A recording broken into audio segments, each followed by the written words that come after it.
But நீங்கள் கட்டே சொல்ல நாங்கள் பாட்டு டைலாக் பேசிக்கிட்டே இருக்கோம், ஏதோ ஒன்று பண்ணிக்கிட்டே இருக்கோம். அதுக்கப்புறம் தான் எங்களுக்கே தெரியுது எனக்கும் அவருக்கும் ஏஜ் டிஃப்ரென்ஸ் என்னன்னே தெரியாது. ஸோ செம்ம ஜாலியாக 2K கிட்ஸ் மாதிரி எல்லாருமாலையும் பழகிறவர் அவர். இங்கே வந்திருக்கும் ப்ரெஸ் மீடியா எல்லாருக்கும் வணக்கம். இந்த படம் வந்து எனக்கு ரொம்ப ஸ்பெஷலான படம். என் கூட நிறைய பேர் சினிமா இண்டஸ்ட்ரியில் ரொம்ப நாளாக எக்ஸ்பீரியன்ஸ்டான ஆட்கள் என் கூட இந்த படத்தில் நடித்தாங்க. சரத் சார் அப்பாவோட ரொம்ப க்ளோஸ் ஃப்ரெண்ட், அண்ட் அவரும் எனக்கு வந்து ரொம்ப க்ளோஸ் ஃப்ரெண்ட் ஆகிட்டார் இந்த படத்துலேருந்து. ஸோ எல்லாரும் சொல்கிற மாதிரி தான் அவர் வந்து எனக்கும் அவருக்கும் ஏஜ் டிஃப்ரென்ஸ் என்னன்னே தெரியாது. ஸோ செம்ம ஜாலியாக 2K கிட்ஸ் மாதிரி எல்லாருமாலையும் பழகிறவர் அவர். அண்ட் ஷூட்டிங் ஸ்பாட்டில் நாங்கள் நிறையா பேசியிருக்கோம், நிறையா லந்து பண்ணியிருக்கோம், ஊர் மக்களோட நிறையா டைம் ஸ்பெண்ட் பண்ணியிருக்கோம். அண்ட் சரத் சார்கிட்ட வந்து என்ன கற்றுக்கலான்னா, நம்ம யாருக்காக இருந்தாலும் சரி எதுவாக இருந்தாலும் சரி அந்த பேஷன்ஸ் இருக்குது அவர்கிட்ட. எத்தனை ரீடேக்ஸ் போனாலும் பரவாயில்ல, எத்தனை யாராச்சும் ஒருத்தவங்க டைலாக் சொல்ல கஷ்டப்படுறாங்கன்னா சரத் சார் போய் சொல்லி கொடுத்துருக்காரு, மாடுலேஷனோடு சொல்லி கொடுத்துருக்காரு. ஸோ அதை நான் கற்றுக்குறேங்க. And Ponram sir, thank you so much sir. நானும் வருத்தப்படாத வாலிபர் சங்கம் பார்க்கும்போது உங்களோட பெரிய ஃபேன். உங்களோட ஒரு படம் பண்ண முடியாதான்னு நினச்சேன், இன்றைக்கி நடந்துருச்சு. ஸோ இப்போ நீங்கள் இந்த படத்தில் பார்க்குறதுக்கு நான் நிறைய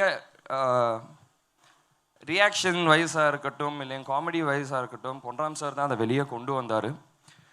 நாங்கள் வந்து ஷூட் போகிறதுக்கு முன்னாடியே கொஞ்சம் ப்ராக்டிஸ் எடுத்துக்கிட்டோம். அங்கே ஆன் செட்டில் வந்து எனக்கு எப்படி இருந்ததுன்னா, நான் டைலாகை மெமரைஸ் பண்ணுறதுக்கோ எதுக்குமே எனக்கு சார் கஷ்டம் தரலை. ஏன்னா நாங்கள் பேப்பரில் எழுதுனது வேறு, படத்தில் வந்திருக்க டைலாக்ஸ் எல்லாமே வேறு. சார் வந்து எங்களுக்கு அந்த ஃப்ரீடம் கொடுத்தாரு. ஒரு சீனை டெவலப் பண்ணி நீங்கள் அதை நம்ம என்ன டயலாக் வேணால் டெவலப் பண்ணுறதுக்கு ஸ்பேஸ் கொடுத்தாரு. நாங்கள் என்ன ரியாக்ஷன் பண்ணாலும் அது நல்லா இருந்தால் அதுக்கும் அவர் ஸ்பேஸ் கொடுத்தாரு. ஏன்னா நான் பார்த்துருக்கேன், நீங்கள் தான் சொன்னீங்க நான் எங்கேயுமே கட்டுன்னு சொல்ல மாட்டேன்ட்டு. எனக்கு தெரிஞ்சு நானும் சரத் சார் வந்து சரத் சார் அண்ட் கல்கி பிரதர் எல்லோரும் அந்த லாரி சீக்வன்ஸில் சின்ன சீன் தான், அது ஒரு ஒரு 30 செகண்ட்ஸ் தான் இருக்கும். பட் நீங்கள் கட்டே சொல்ல நாங்கள் பாட்டு டைலாக் பேசிக்கிட்டே இருக்கோம், ஏதோ ஒன்று பண்ணிக்கிட்டே இருக்கோம். அதுக்கப்புறம் தான் எங்களுக்கே தெரியுது, சரி ஓகே இதோட நிறுத்திக்குவோம், ரொம்ப போகுது அப்படின்னு நாங்கள் நிறுத்தின இடம் அது. அண்ட் பாலு சார், ரொம்ப எக்ஸ்ட்ராடினரியான ஒர்க் சார் உங்களது. பொன்ராம் சார் படத்தை ஒரு ஸ்டைலில் காமிச்சிருந்தாருன்னா அது ரொம்ப பியூட்டிஃபுல்லாக இன்னொரு ஸ்டைலில் காமிச்சது நீங்கள் தான் சார். அண்ட் கொரியோகிராஃபர்ஸ், நீங்கள் என் கூட முன்னாடி ஒர்க் பண்ணியிருக்கீங்க. And I am very happy to work with both of you. Experience dance எல்லாமே வந்து அந்த டான்ஸ் வந்து நம்ம ஜாலியாக இருந்தால் மட்டும்தான் ஆட முடியும். ஸோ நீங்கள் ஆர்டிஸ்ட்டை வந்து எப்படி நீங்கள் ஹாப்பியாக வச்சுட்டு நீங்கள் பண்ண முடியும்னு உங்கள் 2 பேர்கிட்டருந்து அதை நல்லா பார்த்தேன். Thank you so much. அண்ட் கல்கி பிரதர், இந்த படத்தில் நிறைய பேர் இருக்காங்க. கல்கி பிரதர் இருக்கார், அப்புறம் முனிஷ்காந்த் அண்ணன் இருக்கார், தார்னிகா புதுசாக பண்ணியிருக்காங்க. ஸோ எல்லோரும் சேர்ந்து போட்ட எஃபர்ட்டில் தான் இந்த படம் நாங்கள் பண்ணியிருக்கோம். அண்ட் எஸ்பெஷலாக நான் இன்னொருத்தவங்களுக்கு எல்லாருக்கும் தேங்க்ஸ் சொல்லணுன்னா அசிஸ்டன்ட் டைரக்டர்ஸ் எல்லாருக்கும், அண்ட் சினிமாட்டோகிராஃபர் கூட இருந்தவங்க எல்லா அசிஸ்டன்ட்ஸ் எல்லாருக்குமே நான் தேங்க்ஸ் சொல்லணும். ஏன்னா என்னை செட்டில் கம்ஃபர்டபுளாக வச்சுக்கிட்டு எனக்கு எந்த பிரச்சனையும் வராமல் தி மேட் ஷுவர் நான் வீட்டில் இருக்கிற மாதிரி என்னை பார்த்துக்கிட்டாங்க. So thank you so much, my entire டீமுக்குமே தேங்க்யூ ஸோ மச். என்னோட பர்சனல் மேனேஜர் ஒருத்தர் இருக்கார் ஜெகதீஷ், அவருக்கும் தேங்க்யூ ஸோ மச் என் கூட ஃபுல்லாக இருந்து ஒர்க் பண்ணதுக்கு. அண்ட் இந்த படம் வந்து சார் சொன்ன மாதிரி ஒரு சீரியஸான நோட், அது வந்து பொன்ராம் சார் காமிக்கலாக காமிச்சிருக்காரு. இதை நீங்கள் எல்லோரும் தியேட்டரில் போய் என்ஜாய் பண்ணணுன்னு நான் கேட்குறேன். நான் சரத் சார், பொன்ராம் சார் எல்லாருமே இந்த க்ரூவில் இருக்க எல்லாருமே எங்கள் பெஸ்ட்டை கொடுத்துருக்கோம். நீங்கள் சந்தோஷமாக படத்தை பார்த்துட்டு ஹாப்பியாக வெளியே வருவீங்கன்னு நினச்சி. ஸோ நீங்கள் ஆடியன்ஸ் எல்லோரும் தியேட்டரில் போய் பார்த்துட்டு உங்கள் ஃபீட்பேக்கை எனக்கு கொடுக்கணும்.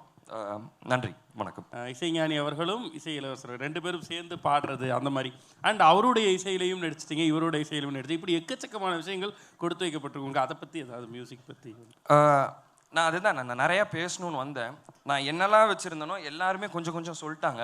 அதனால தான் நான் என்ன சொல்லணும்னு தெரியாமல் இருந்தேன். ஏன்னா எனக்கு வந்து ரொம்ப சந்தோஷமானது. ஏன்னா அண்ணன் சொன்ன மாதிரி அப்பா வந்து ஃபஸ்ட்டு கார்த்திக் ராஜா சார் தான் பண்ணணும்னு இருந்தது. அதுக்கப்புறம் படைத்தலைவனுக்காக இருக்கட்டும், இதுக்காக இருக்கட்டும், நான் எதிர்பார்க்கவே இல்லை.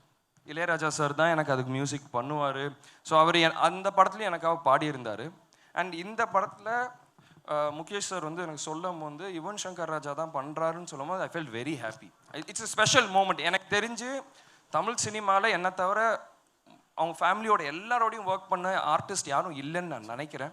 ஸோ அண்ட் இன்னொரு என்ன ஸ்பெஷலான மூமெண்ட்னா 2 பேரும் இதில் பாடியிருக்காங்க. அண்ட் இதுதான் ஃபஸ்ட் டைம் நினைக்கிறேன். So I am very happy for that. And Yuvan Shankar சாரை பற்றி சொன்னது மறந்துட்டேன், ஐம் சாரி. அது என்ன, யுவன் சங்கர் ராஜா சாரோட நான் பெரிய ஃபேன். நான் பொன்ராம் சார் மாதிரியே எப்படி நான் ஒர்க் பண்ணணும்னு நினச்சிட்டு இருந்தேனோ அதே மாதிரி யுவன் சங்கர் ராஜா சார் கூடயும் ஒர்க் பண்ணணும்னு நான் நினச்சிக்கிட்டு இருந்தேன். Thank you so much Mukesh sir, அது நடந்துச்சு. ஸோ இப்போ யுவன் சார் வந்து பிஜிஎம்மில் உங்களுக்கே தெரியும் அவர் எவ்வளோ நல்லா பண்ணுவாருன்ட்டு. இந்த படத்தை நெக்ஸ்ட் லெவலில் பிஜிஎம்மில் யுவன் சார் கொண்டு போயிருக்காரு. நீங்கள் எல்லாம் அது தியேட்டரில் போய் பாருங்கள், உங்களுக்கே அது தெரியும். And star cinemas one of the நான் ஒரு 4-5 ப்ரொடக்ஷனில் ஒர்க் பண்ணியிருக்கேன். அண்ட் எனக்கு தெரிஞ்சு ஆர்டிஸ்ட்டை செட்டு ஒர்க் பண்ணுறவங்க எல்லாருக்குமே எந்த பிரச்சனையும் கொடுக்காம, எந்த தலைவலி எதுவுமே இல்லாமல் ஹேசில் ஃப்ரீயாக ஒர்க் பண்ண வச்சதுக்கு ரொம்ப thank you. You mat sure the work went on easy and free.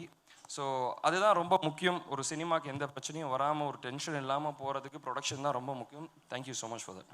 Super. And brother, எல்லாருமே சொன்னோம் ஃப்ரேமில் ஒவ்வொரு இடத்துல பார்க்குறப்ப அப்பாவே நீங்கள் ரிசம்பிள் பண்ணுறீங்க அப்படின்னு சொல்லி அதை பற்றி பேசுகிறப்பெல்லாம் அம்மா எமோஷனல் ஆகிறாங்க. எங்களுக்காக ஏதாவது உங்களுக்கு பெஸ்ட் டயலாக், உங்களுக்கு ரொம்ப பிடித்த ஒரு டயலாக் அப்பாவோடது ஏதாவது பேச முடியுமா? நான் இந்த டைலாக் அப்பா இருக்கும் போதே சொல்லியிருக்கேன், சகாப்தம்லேயே சொல்லியிருக்கேன். மன்னிப்பு எனக்கு தமிழில் பிடிக்காத வார்த்தை. உங்களை கொம்பு சீவி விட்ட மொமெண்ட் ஏதாவது பாசிட்டிவ்லி பொன்ராம் சார் சொன்ன மாதிரி? எனக்கு இந்த படமே அதானே, என்னால் இதை பண்ண முடியும்.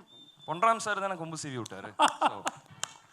நிச்சயமா பெரு வெற்றியா இது மாறும். அண்ட் தமிழகமே கொண்டாடக்கூடிய அந்த கதாநாயகனா நீங்களும் உருவாவீங்கன்னு எல்லாருமே சொன்ன மாதிரி அதே வாழ்த்து நாங்களும் சொல்லணும்னு நினைக்கிறோம். ரொம்ப ரொம்ப நன்றிங்க.